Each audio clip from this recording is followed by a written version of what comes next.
fini les semis, enfin presque. Il doit rester, il y avait 3 hectares qui restaient à faire, mais c'est pas très grave sur l'ensemble des céréales d'hiver qui étaient prévues dans l'assolement, à peu près 100, je n'ai pas les chiffres exacts en tête, 130 hectares à peu près. Il y avait du triticale, une bonne partie avait été semée début octobre, ça par contre, dans les terres froides et hydromorphes. Il y avait du blé tendre en assesse, du blé tendre en bio, du blé dur en assesse, de l'orge d'hiver et de la févrole. Donc tout ça a été semé sur les 9 derniers jours. Et maintenant on va regarder un peu a posteriori. Le but c'est de montrer et d'expliquer pourquoi cette façon de semer est possible déjà. Et quels sont les éléments qu'il faut prendre en compte avant. Et pourquoi est-ce qu'on peut faire ça? On a tous appris, ou on le sait, que pour faire germer une graine, il faut avoir de la terre fine. Il faut que la graine soit placée dans un environnement propice à sa germination, à son bon développement au niveau des racines pour sortir, voir le jour, et ainsi de suite.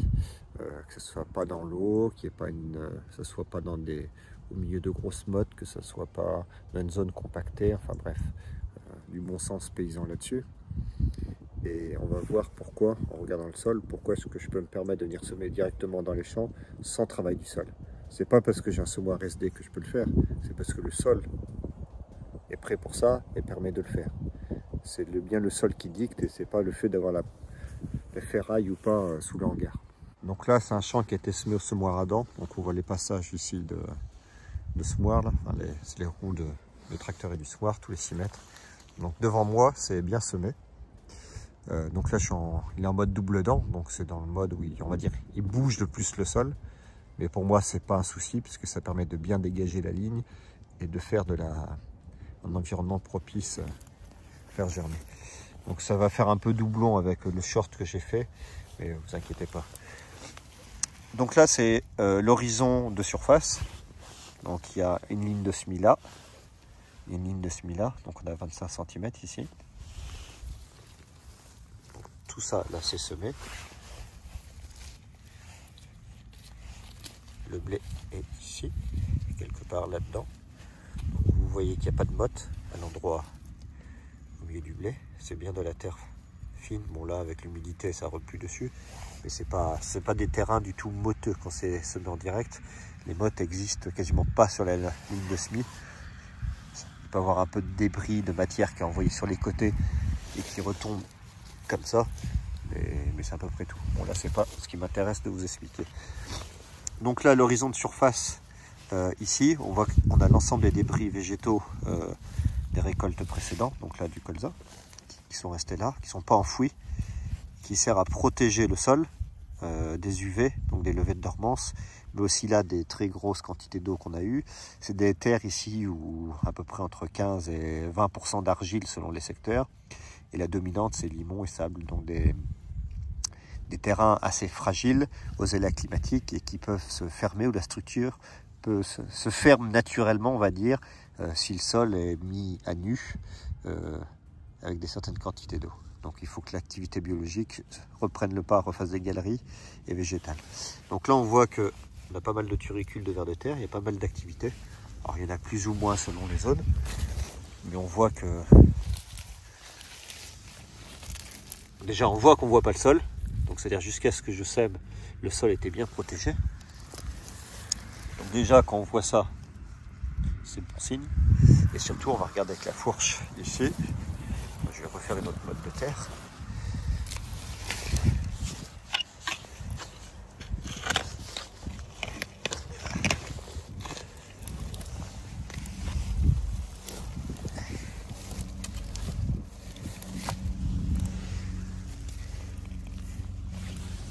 Donc là c'est la motte de surface. Enfin, ici c'est l'horizon 0,5, 0,7. Donc c'est bien ici qu'on va positionner notre graine. Donc il faut bien qu'ici, il n'y ait pas de compaction, pas de tassement. Donc là, qu'est-ce qu'on observe ici? Bon, on voit que les vers de terre sont là. On voit que tout l'horizon superficiel est tenu par les radicelles, des repousses de colza et les anciennes racines de colza en lui-même. On voit qu'il n'y a pas de motte angulaire. Le terre se défait bien et ça ne forme pas de motte. on voit qu'il y a l'effet de la glomaline qui fait que ça tient les agrégats entre eux. Vous voyez, il y a une très belle structure pour venir positionner une graine. Donc venir positionner un grain de blé ici, avec un disque ou une dent, ça pose aucun souci. Et là, on voit que la graine va parfaitement pouvoir lever et développer son système racinaire. Et donc en dessous, vous voyez, la structure du dessous, c'était ça. Donc là, on n'a aucun souci, aucun outil. Il y a besoin d'apposer aucun outil ici pour venir faire de la terre fine et permettre à la racine de bien descendre. On va essayer d'observer un tout petit peu là, mais bon, souvent quand on met un coup de fourche ou de bêche, on peut lisser un peu. Mais le but quand vous faites le profil, c'est de regarder qu'il n'y ait pas de rupture. Il ne faut pas que ça forme de motte avec un angle, avec des angles saillants. Ça veut dire que vous avez une structure qui n'est pas correcte. Et si vous avez ce type de motte et que c'est compacté ici, donc ça peut être le cas avec certains outils de travail du sol assez superficiels qu'on passe assez rapidement. On fait beaucoup de terre fine et en fait la terre fine c'est un ennemi assez important. Les gars, les gens sont assez contents d'en faire parce que ça flatte l'ego. En fait, c'est toutes des particules qui vont venir colmater, toutes les galeries, qui vont venir se prendre en masse. Et un sol doit être composé en bonne partie d'oxygène, c'est-à-dire que il doit être rempli d'air pour que la vie du sol et les racines fonctionnent correctement, qu'il n'y ait pas d'anaérobiose. Et quand on fait beaucoup de terre fine, ça c'est un souci. Donc là, c'est bien le fait d'avoir une belle structure comme ça qui permet de venir semer en direct sans travail du sol. Dire oui, mais ça demande vachement de temps. C'est compliqué pour en arriver jusque-là. Ben pas forcément. Donc là, la parcelle où je suis, par exemple, c'est pas dans les parcelles historiques en ACS. C'est une parcelle qui était en bio avant. On a arrêté le bio ici. Ça a commencé à pas mal se salir. En plus, il y avait pas mal de raies-gras et de chardon. Donc ça doit faire... on va faire l'itinéraire en même temps. Je vais vous le retracer, comme ça on verra le nombre d'années. On est sorti, la dernière culture en bio était un blé. Derrière le blé, j'ai fait un coup de déchômeur à disque pour mettre à plat, parce que c'est important, un ou deux coups, je ne me rappelle plus, mais le but c'est très important de partir sur des champs les plus plats possibles, parce que après, comme on ne va plus retoucher au sol, il faut partir sur une bonne base. Donc s'il y avait des raies de labour, des côtés pas plats, un peu ondulés ou ainsi de suite, donc c'est important de faire une fois une mise à plat, parce que ça va conditionner le bon fonctionnement de certaines machines. Alors moi, mes deux semoirs, un bon suivi du sol, tous les éléments, mais il y a pas mal de machines de semoirs à dents, ou certains même semoirs à disque qui ont des bâtis à châssis fixes. Par exemple, vous prenez les semoirs à dents, les CO, les sprinters, c'est un bâti fixe. Donc s'il y a des différences de niveau au niveau du sol, il y aura des différences sur la qualité de semis. Donc ça, il faut faire gaffe. Donc on part à plat. Donc on a fait un coup de TCS après le blé pour mettre à plat. Il y avait un couvert de févrole, poivès et une autre graminée de mémoire, une avoine. Je ne sais plus si c'était une avoine rude ou normale, je ne me rappelle plus. Donc on a fait ce couvert-là, on avait épandu du compost de déchets verts. Bon ça c'est lié, c'est ce qu'on fait régulièrement. Les champs sont en bio, en ACS ou autre, ça n'a pas de rapport, mais on vient continuer de nourrir le sol. Donc les pailles étaient restituées. Il y a eu une belle levée de raies gras partout ensuite, puisque c'était une parcelle assez sale en raies gras et en chardon. Il y avait eu un désherbage fait en janvier ou février pour venir faire mourir correctement tout le raies-gras. Je n'étais pas intervenu plus tôt, je l'avais laissé faire son boulot. Toute la zone ici, là, en bas de la parcelle, était infestée de raies-gras. Donc je l'ai laissé faire son boulot, parce que quand le raies-gras lève, c'est qu'il essaye de corriger aussi des défauts. Des fois, c'est des défauts de structure, un excès de terre fine, une compaction, beaucoup d'azote. Donc le raies-gras, c'est une plante pionnière sur certains éléments. Donc je l'ai laissé faire son boulot dans le couvert, c'est-à-dire à l'endroit où il était très présent, il y avait peu de couvert, mais il y avait un beau tapis de raies-gras. Donc je l'ai laissé s'exprimer. J'ai fait le glypho. Après, il y a eu strip-till, mais au printemps, semis du tournesol. Alors, le strip-till n'était pas super qualitatif. C'était la première année où j'avais le strip 4. Donc, c'était pas le meilleur boulot du monde que j'ai fait. Mais ça n'avait pas posé de soucis sur le tournesol en lui-même. Il avait fait un rendement tout à fait correct. Ensuite, il y avait eu, le blé avait été semé en direct dans les cannes de tournesol. Et derrière ce blé, il y avait eu ce colza qui avait été fait lui-même au strip-till. mais il aurait pu être fait au semoir à dents aussi. Je l'avais fait au strip-till parce que comme il y avait eu la verse localisée dans certains ronds de blé liés aux orages, je sais que j'allais m'embêter avec le semoir à dents. Donc avec le strip-till, ça m'avait permis de limiter les bourrages. Donc là, il y avait un colza 75 où je vous avais fait le suivi régulièrement. Et ben, derrière ce colza, maintenant on retourne sur un blé en direct. Donc vous voyez, on travaille, en fait, il y a eu 2 fois le strip-till pour le tournesol et pour le colza. Et c'est les seules opérations depuis depuis le début en ACS de ces parcelles où il y a eu du travail localisé, mais il n'y a aucun autre travail du sol en plein. Donc ça vous permet de voir. Donc là on est rendu, donc ça fait tournesol, blé, colza, blé. Donc on va attaquer la 4e culture. Vous voyez, il y avait un couvert avant. Donc on est entré en année 3 ou 4. Donc c'est pas énorme en antécédent, mais ça vous permet de voir déjà comment est la structure du sol sans avoir 7 ou 10 ans d'ancienneté. Et là, ça m'a permis de beaucoup gagner en portance pour venir semer. J'ai pu venir semer tranquillement. Le tracteur a quasiment jamais gratté fort. D'ailleurs ici, ça s'est très bien passé. On voit que la structure de surface est vraiment pas mal. Donc vous voyez que ça allait arriver assez vite. En l'espace de 3 ans, les sols sont déjà pas mal en structure. Alors ils étaient tout à fait corrects aussi en bio. Ils n'étaient pas compactés, malmenés ou autres. Le sol a toujours été bien nourri avec du compost, des fermes de poules et ainsi de suite. Donc on n'est pas parti d'une situation qui était mauvaise, simplement qu'on a arrêté le bio, le champ était sale, mais c'est tout, quoi. Et vous voyez qu'il y a une très bonne activité biologique et que très peu, je ne me suis même pas posé la question de faire du travail du sol en plein pour le blé parce que la structure est très bonne. Et ça, c'est arrivé assez vite. Allez, on va essayer d'aller regarder d'autres parcelles. Là, je suis rendu de notre parcelle qu'on peut regarder aussi rapidement. Donc, semis de blé, pareil. Parcelle plus avec un antécédent supérieur. Arrêt du travail du sol depuis 2016. Alors là, ça est vraiment, on va dire, Total de chez Total, puisqu'elle n'a même pas vu le strip-till depuis. Donc il y a eu vraiment que des semis. Le strip-till lui ramène du travail du sol localisé sur 5-6 cm de large. C'est une dent qui fait 5 cm. Et on peut descendre jusqu'à 14 ou 17. Donc on peut revenir faire une sorte de fissuration localisée, tous les 75, qui assure le travail du pivot. Par exemple du tournesol, ça peut être bien, je trouve ça pas mal une fois à l'échelle de la rotation, ça permet des fois des entrées de champ, on peut avoir du léger tassement des fois qui peut être fait par des batteuses, bennes ou autres dans les champs, ça permet une fois tous les 75 cm dans la rotation de revenir mettre une dent au cas où. Là on va regarder celle-là de parcelle, donc celle-là elle n'a même pas vu ça, elle n'a encore jamais vu le strip-till. Elle a un taux d'argile supérieur aussi. On est à 25% minimum, donc le comportement de la parcelle est un peu différent et donc ici il y a vraiment eu 0 travail du sol en plein. On va regarder ce que ça donne. Ici je vous ferai le suivi, c'est du blé dur qui a été fait dans cette parcelle. J'en avais fait il y a 6 ans, c'était ma première fois. Et j'ai fait un choix, j'ai pas semé la parcelle là-dedans, je l'ai fait au disque. On le voit peut-être pas, mais à partir d'ici ça descend beaucoup.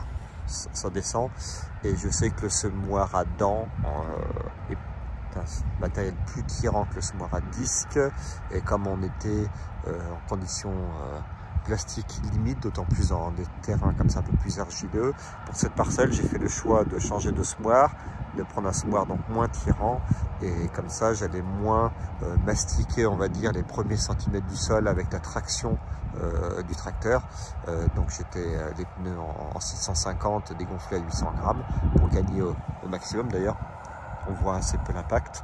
Le semoir, les pneus peuvent marquer un peu. Je suis à 1 bar, on peut pas descendre beaucoup moins sur le semoir. Et donc ça m'a permis de limiter pour cette année, on a des conditions particulières, de limiter l'impact de la traction. Donc je suis venu semer au disque. D'habitude j'aime bien la dent dans le colza parce que comme on l'a vu tout à l'heure ça dégage bien, ça fait un beau lit de terre fine, le sillon est bien dégagé et au disque les premières années où j'avais essayé j'étais un peu moins content, je trouvais que le disque forçait un peu les résidus de paille dans le sol était pas très bien, c'était des années où vraiment la première Dans les 3 premières années, je trouvais que le sol était un peu moins bien structuré en surface, donc le semoir génère un peu moins de terre fine. Mais là, on va regarder ce que ça donne. C'est vraiment pas mal, j'étais assez content. J'en ai fait 2 parcelles comme ça en précédent colza au disque. Et j'ai remis la herse d'ailleurs comme je vous avais montré. Et on va voir le sol, c'est pas mal. Donc là, c'est la surface du sol. Donc là, aucun outil depuis 2016, ici. 2016 ou 2017, début 2017 peut-être. Donc on voit qu'ici l'activité biologique est encore plus importante. On l'a encore moins embêté avec des outils. On voit que les résidus de surface sont encore déjà à moitié incorporés au sol, avec la vie du sol. Vous voyez, on retrouve moins ce mulch résidu pur en contact avec le sol. Excusez-moi, je suis enrhumé. On voit que les résidus sont déjà mélangés à la terre, juste par l'action des vers de terre et autres. Ça fait, si on passe la main d'ailleurs, regardez, on va essayer de sortir ça. Vous voyez, ça fait déjà un mélange. Donc on voit les vers de terre, on voit tout là-dedans. Ça fait comme une...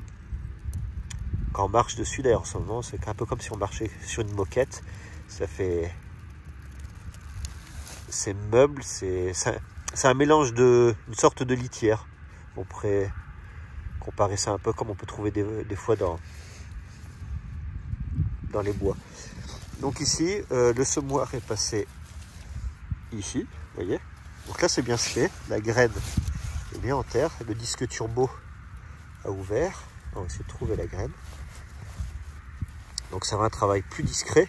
Selon la vitesse et selon comment est tenu le sol, le disque turbo éclate plus ou moins le sol. Donc là, le blé dur doit être quelque part. Normalement. Ah oui, j'en ai bougé. Enfin, on voit que j'ai sorti un grain de blé dur qui est là. Mais le sillon est là. C'est sûrement bien assez profond. Mais j'arrive pas à semer pas profond avec ces semoirs. Pour être honnête, je sais pas faire. On va mettre un coup de fourche.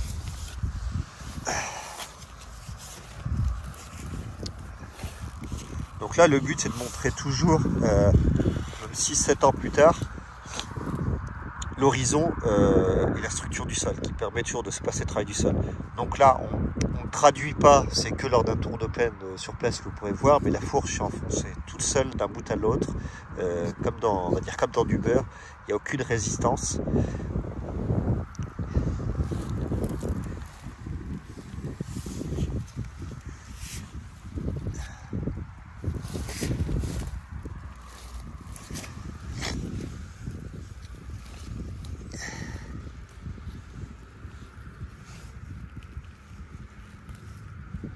Ici, ça permet de voir l'horizon de surface. Vous voyez, c'est encore plus... Je ne sais pas si on se rend bien compte, mais par rapport à la parcelle précédente, on voit que l'horizon, avec toutes les radicelles et le mélange avec les débris, la globaline, tout ça, est encore plus épais en fait. On le voit bien quand les conditions sont plus sèches, parce que là en fait, la couleur du sol est à peu près identique quand il est humide et frais. Mais quand il est sec, on voit que le dessus du sol est beaucoup plus brun foncé. On voit que l'accumulation de matière organique, au début il fait comme ça, et puis il grandit et il arrive à aller en profondeur. Tout ça, vous voyez, ça fait 4 cm au moins d'épais, cette litière. Et donc là on se dit, aucune nécessité de venir faire du travail du sol ici. Ça se passe très bien, même s'il n'y a eu aucun outil. Des fois, on peut trouver des potes qui sont faits autour des... Selon la charge en cailloux, là, la terre se colle autour. Mais vous voyez comment est le sol ici. Donc là, même après 7 ans, on se dit, il n'y a pas de compaction qui s'est créée, parce que c'est un point de vigilance à avoir. C'est pas parce que le système marche bien qu'il faut arrêter de regarder, parce qu'une mauvaise année, dans ce type de terre, une moisson en conditions humides ou une erreur humaine de choix de passage peut entraîner des défauts de structure. Donc il faut vraiment faire attention à ces points-là. Allez, on va continuer. Maintenant qu'on a observé la structure avant les semis de blé, on va regarder qu'est-ce qui a été mis en œuvre pour conserver et améliorer cette structure sur les intercultures longues, c'est-à-dire avant les cultures de printemps. C'est très important de garder les sols couverts et avec des racines. Donc entre un blé par exemple et un tournesol ou un maïs, et vous voyez, ça c'est le couvert d'été. Le sorgho est mort, il reste les crucifères et plus il y a la févrole et l'avoine rude qui prend le relais. Donc il y a bien un fond vert, il y a bien des racines qui vont continuer à travailler le sol pendant tout l'hiver et envoyer des sucres et de la globalité. Le sol reste couvert, il y a toujours des racines, toujours couvert, toujours avec du monde, toujours de la nourriture au sol avec les débris végétaux. Et s'il faut, on vient rajouter du compost, des fientes, on vient alimenter au maximum la machine. On peut aussi être dans la situation avec 2 cultures de printemps à la suite. Il y a certaines personnes où le maïs ou d'autres cultures de printemps reviennent de manière régulière dans la rotation. Mais là, ça n'empêche pas de le couvrir. Vous voyez, entre 2 maïs, il y a 200 kg de févrole qui ont été semés. C'est la motte de terre que j'ai sortie. Et vous voyez déjà toutes les racines qui sont présentes. Ça, pourtant, c'est un champ en bio, en labour. Donc, pas en ACS, mais les sols sont quand même couverts pendant l'hiver. Et on met quand même de la racine. Donc, système en ACS ou pas, dans tous les cas, on est gagnant à installer des couverts et à garder des racines pendant tout l'hiver. Plus les terres sont fragiles, plus on y gagne. Là ici, on est dans le précédent févrole avec un peu de triticale, le métail de l'année dernière. Et c'est un semis d'orge d'hiver qui est effectué. Semis avec l'osmoire à disque. Il est venu éclater la ligne avec le disque turbo. Et derrière, c'est venu remettre. Les lignes de semis ressemblent à peu près à ça. Donc là, je voulais vous montrer, parce que tout n'est toujours pas tout rose. Donc là, on a l'horizon qui est un peu de surface, qui est un peu la meilleure couleur, mais vous voyez dessous ici, on tombe rapidement chez nous sur une espèce d'argile ou de glaise dessous qui est hydromorphe et imperméable. Et là, un champ comme ça, on voit que les mottes, vous voyez, ça c'est une structure qui est surveillée, qui est partie à ne pas être super. Vous voyez, ça fait des mottes un peu plus angulées et des angles importants.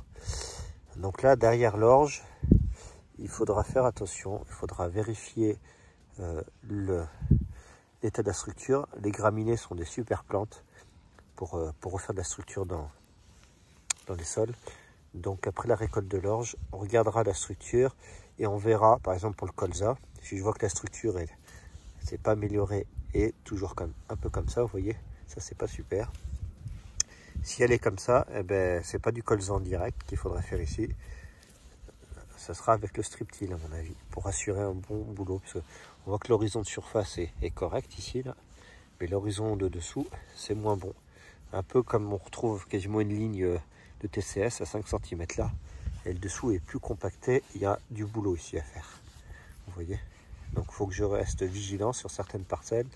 Et ça, c'est une observation régulière du sol qui permet de savoir où on se situe parcelle par parcelle et envisager les opérations. Si je vois que ça reste comme ça en profondeur, et ben c'est pour ça que je vais mettre du strip-till.